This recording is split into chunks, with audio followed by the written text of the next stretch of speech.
আমার নাম রহমত আলী, আর একটা আইটিআই গভর্নমেন্ট আইটিআই থেকে ফার্স্ট ইয়ারের স্টুডেন্ট। আশিদুল স্যারের উপস্থিতিতে আমরা যে প্র্যাকটিক্যালটা করেছি তার নাম হচ্ছে হাউস। এখানে আমরা প্র্যাকটিক্যালটা ইনপুট দিয়েছি এবং আউটপুট বেরিয়ে এমসিবিতে গেছে।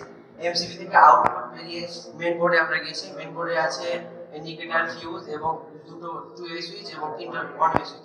এখানে আছে দুটো 2A সুইচ।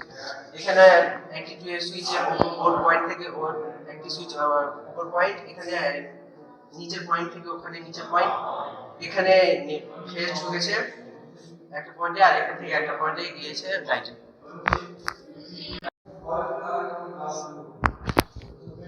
এখানে যে ফিউজটা ইউজ করেছো, ফিউজের কাজ কি? ফিউজের কাজ থেকে ওভারলোড থেকে এবং শর্ট সার্কিট থেকে এটা লাইভ লাইনের সাথে কিসে কানেক্ট থাকে? সিরিজ করেছে। এটার নাম কি?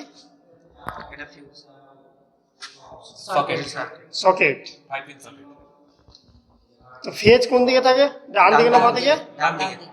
ডান দিকে।